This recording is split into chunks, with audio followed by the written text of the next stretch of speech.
Areba, can you hear me? Good morning. Good morning.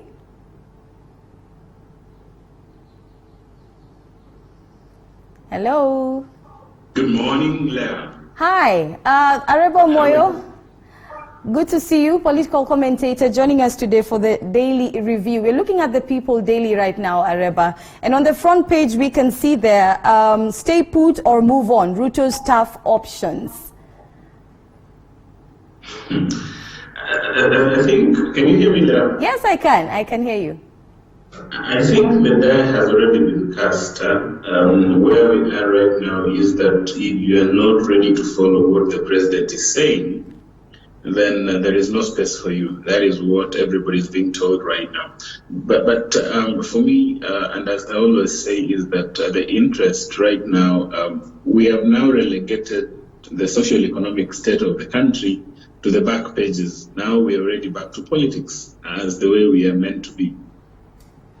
Well, seems like politics is back to normal. Yes, indeed, Areba. Well, this story in page 4, just further to what this story is talking about, the available options for Ruto after Senate is setback. This story talking about a political, basically, the deputy president can now quit, according to some, to form his own party or stay put and strive to attract public sympathy. Do you think this is the way he should go? I think my thinking is that the marriage between President Uhuru and Ruto, it's not supposed to be divorced. Most people say that they're completing the journey with Uhuru Ruto. Let's complete the journey. And let me ask you, if at all he was to form another party, what do you think his chances would be in winning the next election? I think you cannot deny the fact that the deputy president, as it is, enjoys massive support from quite a lot of places in the country. Some people might want to argue that it's only the Rift Valley, but I can tell you that the deputy president enjoys massive support, even from where I come from in the Nyanza region, from Central, and from so many other places. Right now, there are implications of coming up with another party. Of course, we know that parties in Kenya mean nothing. Today, if Uhuru was to form another party, then he moves on with his team. If Raila was to form a party right now, he has his soldiers ready to move with. The same thing with Ruto. I think for me, the interest has been from the Ruto side that they don't want to form another party. They want to remain in Jubilee. And Areba, looking at the alliances being formed right now, KANU and Jubilee Party, do you honestly believe, like what you're saying right now, do you honestly believe that the deputy president actually has a chance at winning the next general election? Considering that, well, does it mean that he still has a bit of presence in the country in terms of voter suasion? And as we are speaking right now, the presidency in 2022 is for Ruto to lose. As we are speaking currently, if elections were to be held today, then we know that the front runner is Ruto. And considering that now new formations are coming, it's only time will tell on whether we are going to have somebody else who can be able to battle it out with the deputy president. But as we are speaking right now, it's only there is no formidable person who has come out to declare that he's running for the presidency and who has shown it outright that he or she is ready for that presidency. I'm speaking as we are right now, but as time goes by, only time will tell them. You know, Areba, for some, the speculation has been that there's no frosty relationship between Uhuru and Ruto.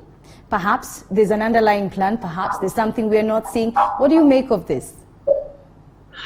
I think one thing we have learned in the political landscape is that you never have enemies or you never have permanent friends. We didn't know that Kalonzo is also thinking of joining the alliance. I don't know what this alliance is meant to achieve.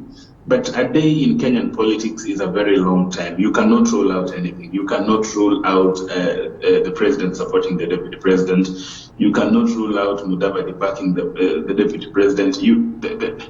There is no impossibility in politics, Leah. All right. Interesting thoughts there. Well, let's just look at page 2 of the People Daily, talking about Sonko to issue fresh budget as earlier bill declared illegal. Well, the Nairobi Governor, Mike Sonko, will present a fresh supplementary appropriation bill to the County Assembly for consideration after the earlier one was dismissed as illegal. Areba? I can hear you. Yes, so this particular story, the question is, looking at what Sonko has been through recently and what's happening now, what do you make of this particular story in the dailies today? I said on the show a couple of weeks ago that Nairobi does not need a legal solution. It needs a political solution. I can tell you for sure that even the supplementary, it has been declared illegal from the courts. But then on the political aspect, you saw MCAs, I think yesterday or a day before yesterday, being led by the minority leader, that is Peter Imwatuok, telling the Governor Sonko that he should keep off the Nairobi metropolitan issues, or else he's going to have it rough. And you see, this kind of push and pull is hurting the service delivery to the people. Whereas the law is there to cure some of these issues, you never have the law cure political problems. That is one thing I can tell you for sure. So we're still likely to see the push and pull in Nairobi County. Sonko has won, let me say, the first round in the budgetary issue, but now it comes to the political aspect. Is he able to also marshal the political goodwill that is needed to pass the supplementary budget? That is another question. Well, the question is, I think, for many is, why a fresh one? What's the politics behind this, Areba? The politics behind it is that Sonko contented the initial budget, which is his right as the governor of Nairobi. He sent back a memoranda to the assembly which had changes the way it was supposed to be. The changes were never done, and the Speaker of the Assembly was on record saying that then they would pass the budget as it was without the changes that Sonko had proposed. And the law as it is that the governor has a say, and if he doesn't sign the budget, then it does not become into law. I saw the Kisii County yesterday sign its supplementary. The other day I saw Bungoma signing it. So the governor still has a role in running the county. The only issue is that there has been a fragmentation of Nairobi County into the Nairobi Metropolitan and the Nairobi County. And it seems like the Nairobi Metropolitan enjoys more goodwill from the powers that might be in running of Nairobi County. And that is why I told you, whereas the law is clear in terms of the managing of counties, in Nairobi County we have a scenario where the governor is now playing second fiddle to the Nairobi Metropolitan. And that is why I said there has to be a differentiation between the law and politics. He has won on the law aspect, we win on politics. All right. Let's look at page 4 of the People Daily. I know, Areba, we were supposed to look at the Standard and the Daily Nation, just having a bit of a challenge with loading the papers, but I'm sure my director is working on that to just make sure it works. Page 4, we have the story here, the available options for Ruto after Senate setback. That's, I think we looked at that story. Page 5, Ferry Murkomen goes down for Ruto. Seems like Murkomen is willing to go down for Ruto no matter what he goes through, whether it means losing his position. Murkomen was my lecturer, and I have to give it to him that at his age, he has achieved what most people will dream to achieve in most of their lives. I remember Murkomen taught me in college, and he had a humble beginning, I can say. And let us give it up to him. Around 7 or 8 years in politics, he has risen to the ranks of a majority leader, and he has a considerable following in his backyard in Elgeyo Marakwet and also in the Northwest. So this is somebody that we cannot write off at the moment. And the good thing is that he is able to know where he came from and who stood with him.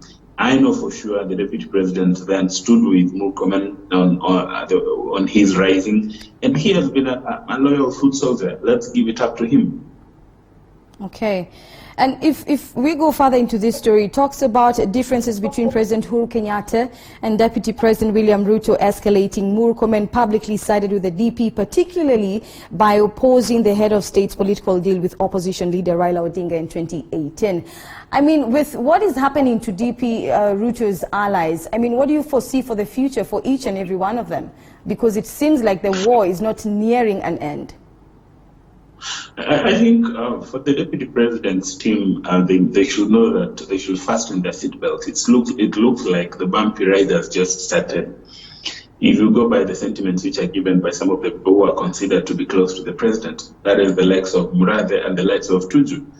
So let them fasten their seatbelts, and it looks like it's going to be a bumpy ride. But I'm sure that they also have quite a number of seasoned politicians in their camp, and they'll be ready to match with the kind of the bumpy ride that is going to come. And here, if we just look at another story here, Areba, so much of politics, seems like politics is back in the country, Areba. It was so quiet because of coronavirus, but things are back to normal. Of course, as I told you, from the end of this week, we are going to have coronavirus news somewhere as a small cutting, or probably somewhere near sports news, because we are back to our default settings. Oh, wow. Okay. Well, page 6, this story, Pogisio defends his election vows to unite Jubilee coalition.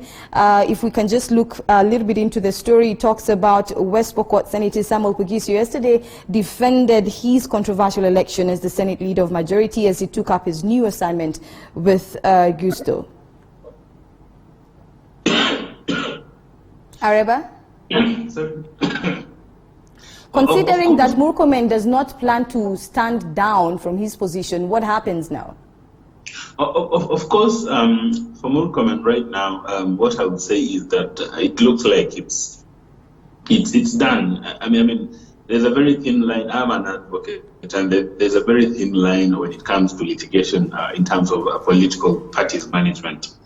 I can tell you for sure in the 2017 elections, I spent endless times at the political parties disciplinary tribunal, and I had several orders that were supposed to be enforced by a number of political parties. Unfortunately, most of them went against those orders from the political parties disciplinary tribunal. So I think there's really a very thin survival line for Murkomen and Susan Kihika, but that does not mean that court orders should be disobeyed. I have always held that court orders must be obeyed, but then the system that we live in, the management of political parties is left largely to politics. There is a very thin survival line when it comes to politics. And I would, for now, for me, my opinion is that the Murkomen and Kihika team should just sit and forge the way forward. It looks like it has already been done, and the decisions have already been made. Okay. Page 7 talks about state boosting border security to lock out imported cases. Further to this story, the government has beefed up security, Areba, at the border points to curb importation of coronavirus from neighboring countries as cases rose to 715 following a confirmation that 15 more people tested positive yesterday. This issue of imported cases has become very rife right now. Areba. So when it comes to the neighbors, I have been on record before saying that the way the East African community works, there was need for the heads of states to sit together and be able to forge a common way forward. Unfortunately, that has not happened. Even yesterday, there was a virtual meeting of the heads of states, and actually some of them did not attend that meeting. So that looks like the East African community heads of state do not have a common approach when it comes to managing the coronavirus. And that is where we are likely to see drastic measures by some countries in terms of protecting their countries. And this is going to further hurt our relationship with our neighbors, the East African community. Remember that we do not have a very rosy relationship with some of our neighbors. So this is really going to affect further. But my thinking is that they need to sit down and really have a common approach in terms of combating the coronavirus as a team. And I think good news for the airlines. However, I know that the airlines are facing a big task ahead because they cannot have enough passengers, you know, the kind of passengers that they were having before. This story moving away from what we were just discussing in page 8 of the People Daily, but talking about international flights could resume soon. And Kenya is considering opening up her airspace to international flights after a ban imposed in March to stop the spread of COVID-19 pandemic. However, even as much as, you know, I was reading about this yesterday, Areba, and as much as the flights are being opened up, there's still that issue of how sustainable will it be, considering that the number of passengers will not be the same. I think this is one of the phenomena that we, the common joke is that this is our first time here having a pandemic that is ravaging throughout all the country. And what we have seen in the West and some Asian countries is that we have to gradually open up our economies. And I was happy to see the notice yesterday from, I think, the Kenya Civil Aviation Authority. I know it was from the JKI management team, calling up on all the stakeholders for a management team to deliberate on the best way to start opening up. And this is a welcome relief. At the end of the day, we have to open up our economies. And remember that even the Ministry of Education came up with a team to start working on modalities of reopening our schools. So slowly you can see that there are thoughts of reopening our economies and reopening up our spaces. If you look at the international travel and the air travel, it has received a lot of beating. And I'm hoping that locally the government is able to come out and bail out our airlines. Remember that in the US and other countries, a lot of money has been allocated to keep the airlines afloat. We just came in from a season where international air travel had received a lot of beating in terms of the numbers. And we hope that going forward, we can only come out better. And remember that airlines will be needed to make investments in terms of combating the further spread of the virus. I am an ardent follower of somebody called Sam Chui. He is a blogger on aviation matters. And yesterday I saw him trying to tell us how it's likely to be when it comes to reopening of the airlines. And airlines might have to restructure even their way of sitting to be able to keep their passengers safe. So I'm happy that JKI is calling up stakeholders for a preliminary meeting to be able to chart the way forward in terms of reopening. At the end of the day, we have to reopen our economies. Indeed. Just finally, a story here. Good news for learning institutions, especially universities. The headline here reads, MKU, that's Mount Kenya University Board, cushions workforce with new contracts post-corona. Well, the story here, Reba, talking about Mount Kenya University Board of Directors has become the first institution in the country to cushion its employees from the effects of the COVID-19 pandemic. You would imagine, Reba, that most of them had already done this by now, but I guess MKU is setting the pace right now. I think that is in the moment of adversities and in the moment of a crisis, that is when you get to determine leaders among leaders. I'm happy that the Mount Kenya University has already been at the forefront in terms of restructuring how it's managing its workforce. I know quite a number of private universities declared their employees redundant and had others sent on unpaid leave. But this is a welcome relief, and for anybody who's an employer out there, remember that the people who look up to you need to survive. Probably the best way is looking at how to restructure in terms of the workforce and be able also to have them survive going forward. You know, it's of great concern right now, Areba, especially for university students, how education is faring on. I think we lay so much focus on how we can take care of the students and not so much on how to cushion even the teachers themselves.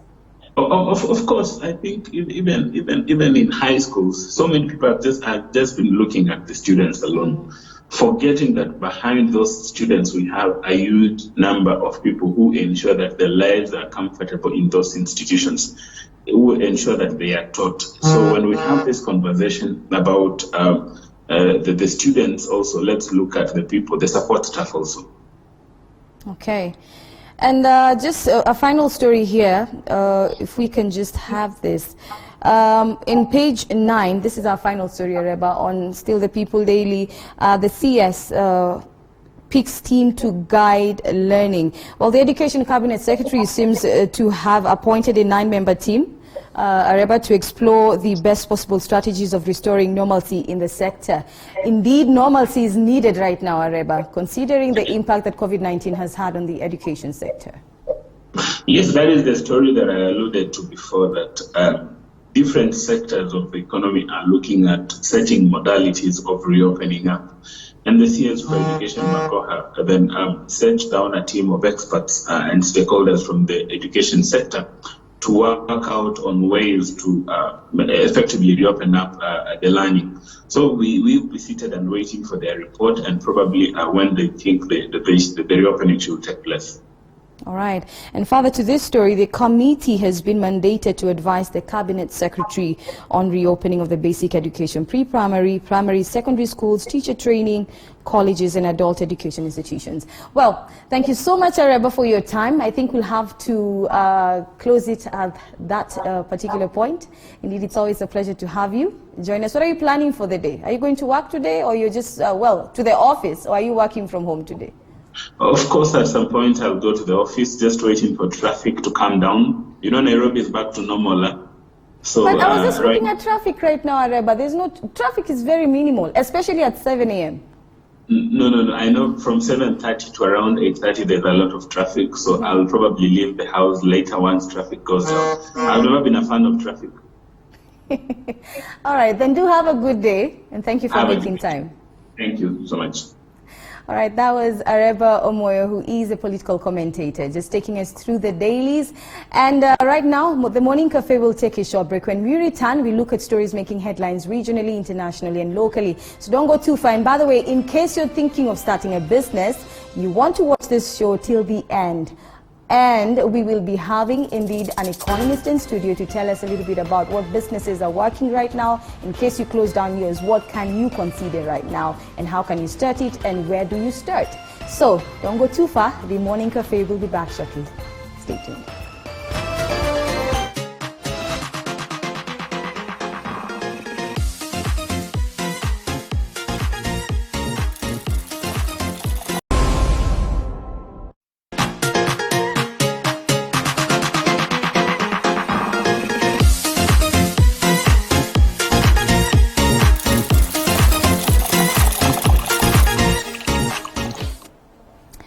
Welcome back. If you just joined us, this is the Morning Cafe, and right now we want to look at some of the stories making headlines across the globe and in the country and regionally, of course. And to just look at this story is in depth, we have in studio with me Joy Mdivo. She is an advocate of the High Court. Well, Joy, you're looking fresh today. Thank you. How are you there? Okay, ni kama tumekuamsha mapema sana. We have slept. We are so happy. Okay, well, it's good to see you. A lot is happening in the world of politics. We are seeing the Jubilee KANU coalition deal. Of course, we know Senate Majority Leader Kipchumba Murkomen and Majority Whip Susan Kihika's removal from Jubilee Party Senate leadership. This is set to be a battle, and we are yet to see what exactly will happen, of course, as the days go by. But what do you make of this battle right now? Who stands to win and lose? That's a very loaded question. Who stands to win and who stands to lose? I think everybody has something they're winning and something that they're losing. So it depends on who wants to win what and who is losing what. So let me start with the people who are ousted. Of course, naturally, they've lost their positions. That comes with a loss of income, a loss of prestige. You're no longer in a GK vehicle. Your status goes back to a regular senator. So that is a little bit of a blowback. But if you look at what they're gaining politically, then you understand that there's some mileage that they're getting. You know, you look like a conquering hero to your supporters anyway. You look like a conquering hero. So that is on the part of the senators. So I guess when they go back home, it will make for excellent politics. If they're looking for the election, probably they have more or less secured their ticket because of, taking a blow nationally usually translates into votes locally on the ground. So then that's what they're winning and that's what they're losing. If you look at what has happened now in terms of democracy, this has also shown Kenyans, you know what, there are options. Because that's one of the things I think the president was going for. He wanted people to understand, especially within Jubilee, that you cannot always be holding him hostage. He is capable of fanning out and garnering support from across the board if he needs it. And so that's one of the things that I think you can say the president has managed to gain, is that he's no longer regained control of the people at the helm of party leadership in the Senate, but he has also demonstrated the strength of character to be able to go through with it. Because It's not something easy to do. But on the other hand, KANU is a big winner in this. Because, I mean, they're just a three-senator party there with no representation in any House committee and no chance of any representation. And now look, they have had a majority, they have the majority leader position. I mean, it's such a coup on their part, it's such a boost to their system that KANU has gotten such a big resurgence in this. And by extension, Gideon Moi, because he's the leader of KANU. So who are the winners, who are the losers? Everybody's winning something. But one thing that the president has lost in this, Jubilee as a whole already had a majority. But now with the Tanga faction sort of stepping away from the Jubilee voting bloc, the president has to be working extra hard with all the other parties in the House to push his motions through. So on that score, he has lost that edge of an outright majority. Now he has to work harder to work with everybody else, including ODM and KANU and everybody else, to push his motions through. Well, Joy, you've mentioned something there, that the president has to work a little bit harder than usual.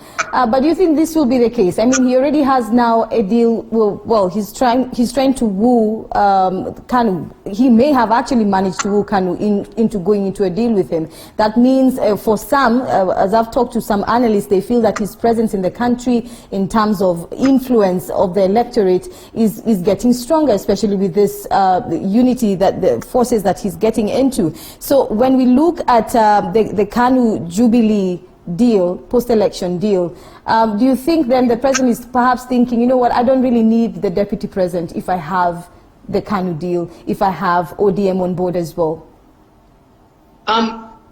What you're saying is true, because first, let's not even go to KANU. Let's even start with ODM. By bringing ODM into the fold, the president actually strengthened his position, because this was a voting bloc that originally had been ordinarily hostile to what the president is doing. So he had garnered that, but you know, that time the Jubilee bloc was still intact. So he basically had, he could count on the entire Jubilee bloc, and he could count on the ODM support. Now, in getting KANU in, he's gotten that extra 3 people to come onto his board. Now I'm looking at the Senate plainly. Now, what I'm talking about is the loss in how many has gotten in versus how many may have hemorrhaged out. And that's where the balance will be a bit tricky. But I do agree with you that in working with everybody else, I'm sure if a matter comes to a vote and it has got implications to counties and Kenyans are eager to go with it, even the ones who are not, quote unquote, allied to the president will be foolhardy to vote against the president simply because they're voting against the president. They too have to ride on the Jubilee legacy to seek re-election. So they may not be so quick to sabotage what the president wants to do. But now, you know, this is a voting bloc that now you have to woo, and these are people who are supposed to be a given. So that's where the president sort of has to juggle his balls now a little bit more skillfully, because these are guys who would have ordinarily been for you, but now you've sort of muddied the waters a little bit. So you have to come back with strategy and tact to secure the support, whereas before it would have been a given. So that's what I meant. Well, Joy, in trying to understand, for someone who's trying to understand what's going on in the world of politics, the KANU Jubilee post-election deal, what makes it null and void? Lawfully, you know, when you look at it legally, why is it null and void? Help us understand this. The matter is before the political parties tribunal, so I will not go into declaring it null and void or declaring it valid. That is a matter that is up for determination. But when you're coming into a post-election pact, it's not forbidden, because as per our Political Parties Act, it is envisaged to have pre-election coalitions and post-election coalitions. Let me just step away from Kenya a little bit. If you look at other jurisdictions, like Israel, for example, they have, every time they don't have confidence in their prime minister, they just call an election. They have elections fairly frequently. And most of the time, the prime minister usually does not garner enough support to have a majority in parliament. Now, if you're going to lead in a house, you want to start with at least, you know, you have a majority, even if it's a slim majority. So many of them have to enter into post-elective pacts to help them deliver what they have promised during the campaign period. Now, coming back to Kenya, that is where I think the president was premised. He was like, you know what, there's something I want to deliver. With the current crew that I have, I may not be able to deliver it. So let me have this negotiation. Now, unbeknownst to most of us, the negotiations with KANU had been happening behind the scenes for quite a bit. It's just now that we're getting to know about it. What the Tanga side is arguing about, was it taken to NEC or whatnot, that's a matter that I will leave to the political parties' dispute tribunal.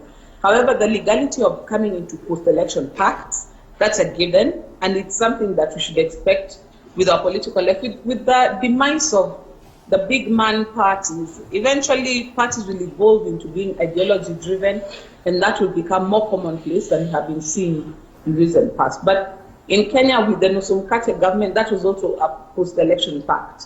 So it is envisaged in our law, and it is a possibility, it's a distinct possibility. And well, Joy, the fact that the Deputy President, the allies seem to have won, round one, so to speak, yesterday with making sure that they achieve the suspension of the implementation of the KANU Jubilee post-election deal. Do you think this is time for them to celebrate? Or they should expect a more bumpy ride ahead? No, it's going to be bumpy. You had, I don't know, another media house had an interview with the vice chairman, who we realize now is still vice chairman, David Morathe. And he said, by the way, this is just the beginning. Expect the boat to be rocked even more. I think the president is going the full hog in trying to reclaim control of Jubilee Party. Mm-hmm. So if they think that this is over, there's going to be more turbulence ahead. However, I would be very hesitant to write them off, because even where they are sitting, they are strategists and they're seasoned politicians also on the other side. So I think for Kenyans, we better get out our popcorn and just calm down, because it's going to be a few days of political bashing here and there. The timing is completely lousy in terms of where the country is right now. But being politicians, their clock is also running, just like the rest of ours is running. So they cannot, I think, imagine they cannot sit and wait out COVID. They have to do something, and they've decided to do it now. So we are in for a bumpy ride, all of us, I guess. And I just want to hear from you. Well, a section of Nakuru leaders have dared, the Senate Majority Leader and the Majority Whip to quit Jubilee. Do you think this would be a prudent decision to make at this point? Oh, you're talking about the former leaders or the current leaders? The former ones? Well, we will call them former because the president has already appointed his preferred persons for those particular posts that they were holding. But talking about a section of Nakuru leaders daring Murkomen and Kihika to quit Jubilee, do you think this would help them in any way? Happen. That's not going to happen. Why would they quit Jubilee? Why would they subject themselves to another election now? Because, if you quit a party, now you have to relinquish your seat and then seek a fresh mandate. Now this is 2020, you're going for elections in 2 years. Why would you do that to yourself? So unless they're literally kicked out of the party, which is next to impossible, I don't see them becoming unelected. I think right now, in terms of falling, they're falling to the base level. You've gone back to a normal elected senator. I don't see them being pushed further down than that. And I don't see them heeding to any calls to resign. We've had this with the deputy president all the time, being called to resign. Has he ever heeded to it? Well, and I listened to Senator Murkomen last night on another media house, and he was asked the same question, and he said categorically that there's nowhere they're going. So I don't foresee that happening at all. One more question. When the deputy president and his counterpart, the president Uhuru Kenyatta, took over the country in terms of winning the last election, they were buddies. They were very close. Yes. I think we would be interested to know, in your view, what has been the progressive issue between the two? At what point did they begin having a frosty relationship? Because it seems like something that just came up in the media. We got to hear about it, but was it something that was growing? Help us understand. I am not very sure myself. When I listen to the voices that have been talking about this a lot, if you listen to if you listen to Tuju, or you listen to Murathe, or you listen to some of the Kieleweke allied legislators, one of the things that come out is There's insubordination. He insults the president. He makes forays into the president's backyard, and he, upsets. So it looks like there was a sort of a feeling that the deputy president was outshining his boss, and that came at the expense of delivering on the government mandate. So it became politicking too early. So this is the narrative that has been going on. Whether or not that is fact or fiction, I leave that to the viewers to just make up their own mind, because the Kenyans live in this space.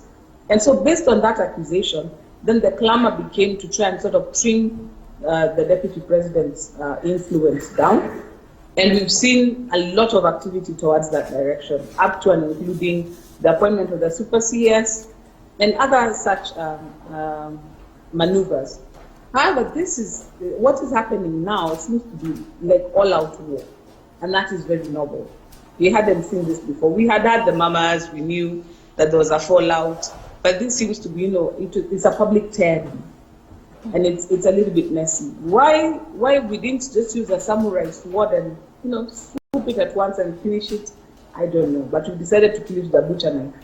So it's bloody, it's messy. But I think the big idea is passing the message of you cannot outshine your boss. You cannot come out looking stronger than your boss. Whether that is true or not true, again, I leave that to your pundits. But if I look at where did this start going wrong, it's that even that the name Tanga, except that we decided, you know what, the deputy is Tanga everywhere. So it's sort of been a slow builder.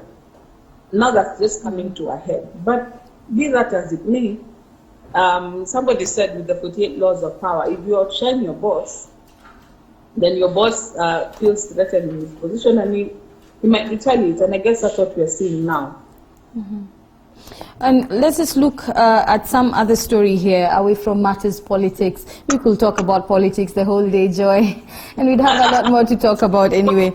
But let's just look at the airlines bracing for fewer booked seats. We do know that, of course, the Kenya Airways is very concerned about the post-COVID situation and, of course, the current COVID-19 requirements, which means some of the requirements there, they will probably have fewer booked seats. Already they're having issues, financial issues. What do you foresee for this airline? The airline has to, how do I put it? Retreat, re-strategize, relaunch. That's what KQ needs to do. Because forget COVID. Even before COVID, they were in trouble. That's why they're trying to force through the merger with the JKIA, and they would have just ended up bleeding the JKIA dry, because the JKIA, as it is a going concern. But the KQ has been struggling for a while. If I was KQ management right now, rather than seeking a bailout that will probably just be sinking into a black hole, I'll take time to retreat, re-strategize, relaunch. We've seen that with Uganda Airlines. They pulled out of the market for a while, took time to restructure, put things in place, shed off excess staff, excess baggage, deal with their debt, and then you relaunch and start again. We've seen that also with, I think it's South African Airlines. So it's possible to do that. There's nothing that says that unless a KQ flight is in the air, then there's trouble. However, as a Kenyan, I really want KQ to keep flying. Problem has been how we somehow seem to always run ground. Right now, if you ask me, and if you're looking at a major bailout, I'm not sure about the figures, but I had a figure of 7 billion being bandied around as being the bailout being sought by KQ. Right now, so many little businesses are going down. 7 billion shillings, give it to the SMEs. I mean, just give most of these SMEs, if you give them an injection of 100,000 shillings, the business is up and running again. Those are Kenyan families being fed. Those are Kenyan children being educated. Those are Kenyans clawing their way out of poverty. So in terms of cost-benefits analysis, right now I think the government stimulus should be going more to keeping the Kenyans buoyant. And for KQ to have, this is a good time to rethink, relaunch, re-strategize before they come back. Because even if they get a bailout injection right now and get back in the market, you've correctly pointed out, the market is already suppressed. Many borders are still closed. So you're going to be having planes flying with 8 people inside. So this is not even the time to start putting KQ back in the air internationally anyway. So maybe they can keep a few domestic flights, maybe a few African flights, and just figure things out, because we don't want to be taking good money and throwing it after a bad venture. We'd rather take our time. We've been given the excuse to start again. Let's start on the right footing. Well, Joy, you know, so many stories talking about, you know, across the media industry, locally, globally, everyone is talking about the looming recession at the Kenya Airways. One will be interested to know what exactly will happen in this case, because when you look at tourism, it's said to be the biggest cash cow for the country, and it's also mainly where the Kenya Airways gets most of its business. So what does this mean even for the economy of Kenya? But there's business that's still brisk. For example, the cargo business is still fairly brisk because we export a few things, and there's plenty that comes into the country. So the cargo business is still fairly brisk. But across the globe right now, it's not just with Kenya Airways. Across the globe, there will be a serious dip in the airline industry. Tourism, like you correctly pointed out, will take time to pick up. Some pundits put it at least 24 months before we are seeing pre-COVID bookings, because people will be taking the time to not just recover in terms of the disease. Financially, many people have taken a hit, so they cannot afford to take up the holiday that they're planning to take out for their next anniversary. They need that money that they had saved now to restart life. So all around the world, there's a recalibration. That's why I'm saying this is a good time for KQ to sort of re-strategize and see what areas are profitable, where do we keep going, where do we draw back, where is there too much competition, so we don't need to push there. Because if we look at it more critically, even before COVID, KQ had issues. This is the time to sort out those issues. Do we need to shed more staff? Do we need to do away with some of the leases? Were they too skewed in favor? What about the hedging of the fuel? This is the time to look at all those things afresh. Renegotiate those deals, because you have a window now of saying, you know what, I don't need this much fuel, I had booked, I had hedged this much. Right now, fuel is at an all-time low. Can we renegotiate? This is the time to do that, rather than pushing forward. And it's a good time because everybody will be doing it. So it's not like your competition is running way ahead of you. There are stronger airlines that will take off almost immediately. But there's no shame in being tactical about living to fight another day, rather than, you know, limping along and then falling up ahead because you weren't able to take off properly. Okay. And it's a very interesting story here. You know, when I read this story, Joy, and every time I think about this story, I feel like laughing. I know you know which story it is. Yes. But so the toilet duty for Jakarta's social distancing violators. I mean, this issue, you know, you think it's only a Kenyan issue. It's in Tanzania, it's in Uganda, it's also in Indonesia. People are just not observing the containment measures. However, in this story, Joy, if I can just tell the audience, Indonesians who violate social distancing rules in the capital could soon find themselves, Joy, forced to clean toilets to atone for their sins. Yes. They'll be cleaning toilets. Yes. And you know, that's on my social media pages, I've been talking about it a lot. At the beginning, we needed to rule by fear and tell, stay indoors, don't get out. The police are out on the streets. But now we're getting into day 63 of this. That's pretty old right now. Everybody's like, you know what, yes, okay, we are over and done. This is time for government to hand the responsibility back to the citizen for their own health. Initially, that was important because we did not want our medical field to be overrun. That's why I kept talking about flattening the curve. But we cannot eliminate the disease. The disease is here to stay for a while, because viruses are wont to, you know, jump from person to person until eventually the last person gets it. And I think across the globe, we've only eradicated one, smallpox. All the others are still here somewhere, in small measure, but they're still here somewhere. So that said, we have to come to a place where the citizen takes responsibility for the actions. Even in Kenya right now, curfew violators are being tried in Kasarani, and they're being given community service. So they've been told, you know what, go out and fieka some grass. So what do you think we could tailor-make for Kenyans here? The ones who are, you know, violating the containment measures. We have community service. People are being made to fieka and to go through drainage and pick stuff out. You think that's effective? It has to become social responsibility now. Because not really a crime to not social distance. You're actually putting yourself in danger. And eventually we'll come to a place where if you don't do it, it is your health. And that's where we should be heading, because you can't throw the police at this point. It's not a legal problem. It's not an administration problem. This is a matter of personal responsibility. So you just tell it's like what you did with HIV. You tell people, abstain, use, be faithful, use condoms. What they choose to do with those three, if they choose D, none of the above, again, they bear the consequences of their inaction. So that's where public health needs to get to.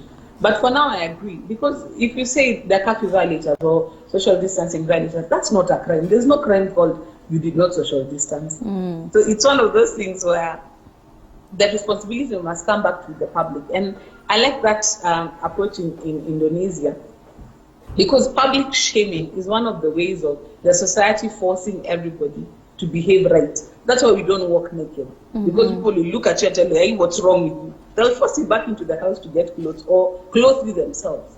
So this is a way of sort of getting people to get that awareness of, you know what, we all need to stay away from each other. We all need to wear our masks. We all need to give distance. So I support it. It's better than throwing people in jail where they go and contaminate each other some more. It's a bigger public health issue, if you ask me.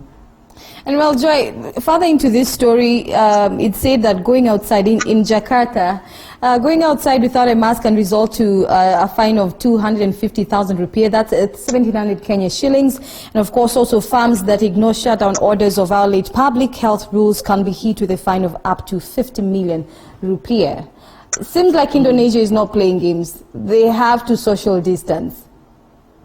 It's true. And you know, when you listen to the experts on this issue, one of the most effective ways of not getting this virus is, of course, keeping your hands clean, so that even if you touch your face, you do not give yourself the virus. But even if you're with somebody who's infected, but you keep 2 meters apart, even if when they're talking, they are spewing droplets, or if they sneeze and they're spewing droplets, by the time it's going across 2 meters, gravity has done its work and it starts falling.